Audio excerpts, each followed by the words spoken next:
Welcome to InkThinks. So in a video a few weeks ago that I made discussing the most likely characters for the 5th DLC slot in the Fighters Pass for Super Smash Bros. Ultimate, I talked about how one of my choices was an all-encompassing pick of a first-party fighter, which I felt like was a little bit of a cop-out. So today I wanted to take some time and kind of dive into that topic a bit further. But I'm going to change some things up from my normal videos. I feel like within the Smash prediction community, all lists slowly start to look the same and become a list of correct characters to answer. And I think this has led in the past to some Smash predictors expressing interest over a character that they don't really know or care about. I've even done the same thing in the past.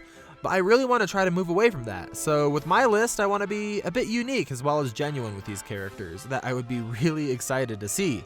So I might have some crossover with some popular lists, but this list will be my own. One more distinction that I want to make is that I'm only going to be using speculation rules confirmed by Nintendo. For example, I'll honor the fact that a character has to originate from a video game, so no Escargoon today. But I'm not going to be giving as much weight to fan-created rules, such as spirit or assist trophies deconfirming characters. So without further ado, let's talk about the first-party fighters I want to see come to Smash.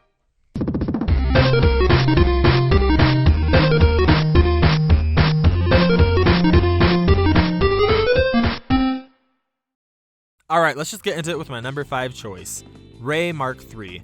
Custom Robo is a fantastic Nintendo game that gets overlooked way too often in my opinion. I remember my first exposure to the series was on the Nintendo DS with Custom Robo Arena, and later I worked my way back to the GameCube version. The whole game revolves around this character who functions as a commander to customize and battle with their own personal battle robot, or Custom Robo. The most famous of these robots is Ray Mark III from the Ray line of robots. Back in Melee, we had some trophies of several of the Robos from Custom Robo. This was expanded in Brawl when we got Ray as an assist trophy. And when Ultimate came around, we even got the addition of Ray Mark III as a Mii costume. And admittedly, the inclusion of a Mii costume originally made me worry that it might disqualify Ray's inclusion, until I remember we also have a Captain Falcon and Link Mii costume, as well as several other characters, so I guess it's not that big of a deal. The other thing I could really see working against Ray is that he's canonically only about 3 feet tall. But Smash is also full of examples of modifying a character's size to make them playable, whether it be changing Kirby's canonical height of 8 inches or Ridley's giant size to a playable size. Sakurai always seems to find a way to fit in the characters that Nintendo wants him to. As far as a potential moveset, Ray has an arsenal of guns, grenade launchers, bombs, and then he could even have like these jet boosted punches and kicks. I think he would be an awesome addition to the roster. For my number 4 pick, I would really love to see a new rep from Donkey Kong, and there's a few really great candidates that we could have. Let me run through my top 3 real fast. We could have Ponytail Diddy Kong. I feel like Dixie would be really similar to Diddy in the way that Isabelle's kind of similar to Villager. She could attack with her ponytail instead of her hands and legs maybe. I don't know, I think there's a lot of potential here. And if you don't want Dixie Kong, we could have Rex Kwon Do Donkey Kong. Funky Kong would be really similar to Donkey Kong, but he'd have some attacks that maybe involve a surfboard or something. I don't know, the character's just flipping cool. I honestly think that he's super fun and would be a great addition to have. Ultimately though, I feel like both Dixie and Funky would be too prone to being Echo Fighters, or at least close to that, which isn't something that I'm looking for in DLC, which brings me to my final pick. There's always been something cool about an old, unassuming person who can actually secretly kick butt, and because the grandma from Hoodwinked isn't eligible, Cranky Kong was the next best thing. Alright, so at this point, it might be clear that there isn't a single Kong that I don't want in Smash, but I think Cranky would play out differently than any other character. I was typing up my script for this video and I saw that someone on Reddit by the name of Ross Whoever made this genius moveset for Cranky that I love. It just sold me on the idea. Whether he's charging at you with a rhino or hitting you with a newspaper, I think Cranky Kong would be fantastic and I would love to play as him. Alright, for number 3, I'm going to talk about a character pick that I've been thinking of for a good while, and I know there's a consensus in the Smash community that there's too many Fire Emblem characters, and that another would be overkill, but I don't think that's true. I think the issue is that from a game that is full of archers and brawlers, mages, clerics, cavalry, spear users, dragon riders, and axe users, almost every Fire Emblem character we have in Smash is a sword-wielding lord. Why? That doesn't make any sense to me. So for my number 3 pick, I'm going to give you a few options to choose from, with the idea being that we're going to finally get some good Fire Emblem representation. For a dedicated mage user, we could have Soren from Path of Radiance. I thought that he could be really cool, and after all these years, I still remember his character. For a shapeshifter, we could either have Mordecai the Laguz from the same game, Path of Radiance, or we could even have Tiki or Noe the Manakete from Awakening. Speaking of Awakening, we could get Virion as an archer, or maybe Takumi from Birthright. Or an axe user I think would be awesome to see. We could get Hector or even Dedue from Three Houses, although I think I'd rather see Dedue as a brawler.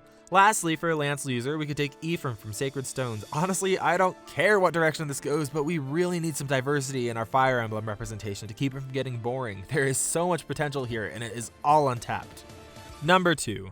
Those of you who have been following this channel from the beginning might know that my very first video ever was on this character. Waluigi. I know, he's an assist trophy. I know, he's been passed up before, but there's no good reason not to include him in Smash. He's been in a ton of different Nintendo games, and he would be an awesome way to represent the sports series. He's a fan favorite, he's not obscure, he's one of the most popular characters from the Mario franchise. He's memorable, and he's been in Dance Dance Revolution Mario Mix, which has got to be the highest honor for any Mario character. There's just no justifiable reason for him not to be included. Let me cover a few popular criticisms that I hear repeated about him over and over, and I'll start with what I think is by far the laziest. Waluigi's an assist trophy. Okay, yes, it's true, he's an assist trophy. And it is true that so far we haven't had a character who was first an assist trophy, but that doesn't mean that it can't happen, especially because it hasn't been explicitly stated by Nintendo. We also haven't had a character whose name starts with Q, but that doesn't immediately disqualify Qbert. The lack of something happening is not good enough proof that it can't happen in the future, especially without a statement from Nintendo saying so. And I think implying so kind of shuts down conversation and creates lazy discussions in my mind. Lastly, let me address the other criticism of Waluigi that drives me crazy. Fans treated Sakurai bad, so he's not going to get in. They ruined it for us. Okay. No. Yes, there were several fans who took things way too far with the things they said to Sakurai, but there's some really weird implications with this. First off being that Sakurai would withhold a character from the entire community just to punish people within the hardcore Smash community because he got upset. Something that I think is really hard to remember as members of the hardcore Smash community is that we're kind of just a small percentage of Nintendo's overall audience with Smash Bros. They're going to choose characters who appeal to everyone, regardless of awful things that get sent to them by a couple of fans. And that brings me to the next point. Sakurai is a public figure. And as awful as it is, being a public figure who provides a popular product, you're gonna kind of just get hate comments and awful things said to you by the nature of being in the public space. It doesn't excuse it by any means, I think it's messed up, but it also means that Nintendo's not going to make a financial decision to give players a slap on the wrist over something that probably happens a lot more often than we like to think about. Here's the big secret of who the DLC is going to be. Nintendo wants to make money, and if they think Waluigi's going to get them there, he's going to be put in the game regardless of whether or not some fans have said some stuff to Sakurai. Alright, if you've made it this far in the video, I'm going to make you a deal. If you hit that subscribe button, then I will tell you my honorable mention for this video. I really want to try to hit 1,000 subs by the end of the year, and I'd love to have you with me. Alright, you done? If not, good for you. You called my bluff, I'm going to tell you anyway. But you should still sub.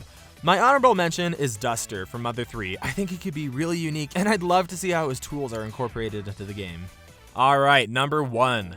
My number 1 pick isn't going to come as a surprise to anyone who's active on my Discord, link in the description, but more than anyone else, my most wanted character is Impa from The Legend of Zelda. She's been in more Zelda games than any other non-Triforce wielding Zelda character, not to mention she's freaking awesome, and no, she wouldn't just be an Echo Fighter of Sheik. Stop saying that, they might both be Sheikah, but Impa is often seen with a Naginata, which would be so cool to have a ninja with a long-range weapon, oh my gosh. And I'd imagine that she'd have some sort of Sheikah magic with her as well, which would add a really cool spell spear mechanic. She'd also be quick and nimble and freaking cool, I need her in the game. And there you have it, that's my list for first-party fighters that I want to see in Smash.